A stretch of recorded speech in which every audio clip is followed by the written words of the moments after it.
I hereby direct the Texas Division of Emergency Management to begin coordinating the transportation of illegal aliens to Washington, D.C. Sending migrants who crossed illegally directly to the steps of the U.S. Capitol on charter buses. That is just one of the Governor Greg Abbott's newly signed letters in response to President Biden ending the Title 42 federal health rules next month. The governor's office says people only have to get on those buses if they volunteer. The federal government has been using Title 42 to automatically expel some people while others await asylum hearings.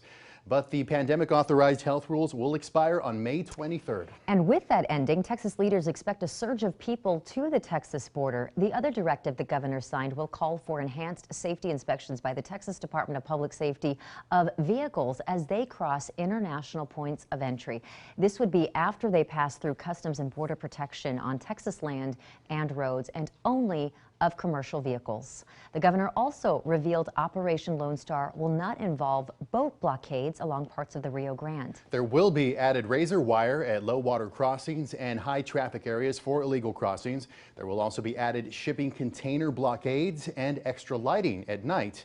And the governor says specially trained troopers and National Guard members will start practicing in riot gear beginning tomorrow in anticipation of crowds at the border. Now, we did reach out to his election opponent, Beto O'Rourke. He says, quote, if Governor Abbott focused on solutions instead of stunts, then Texas could have made some real progress on this issue over the last 7 years. The governor's announcement comes as people expect even further strain on the immigration court system. KXAN's Monica Madden explains how groups offering legal help are preparing.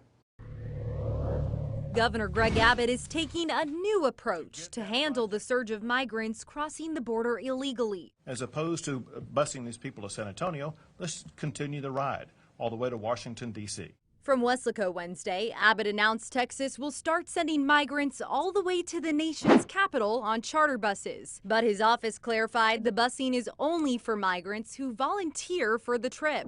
Texas DPS will also ramp up safety inspections to check if commercial trucks are smuggling migrants or drugs. This is going to dramatically slow traffic from Mexico into Texas. It's all in anticipation of an influx of immigrants crossing once Title 42 expires at the end of May. Will represent a major change in the way that the border has been enforced. Immigration expert Doris Meissner says, more consequentially, the backlog of asylum cases will also surge. It can take years, an average 4 or 5 years for a claim to be heard. That is a dysfunctional system. More judges and other ways to speed up that process is something Democrats have been pushing for too. We're doing this wrong, and this is why I want to see more judges at the border. Of course, have to have resources at the border, but you also need to have a functioning asylum decision system that recognizes that some of these people, in fact, are eligible. Monica Madden, KXAN News.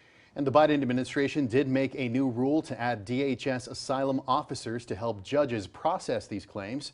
Congress also just approved $1.45 billion for southern border response, but getting those resources is going to take some time. Abbott says these new additions to Operation Lone Star will not require additional budgeting.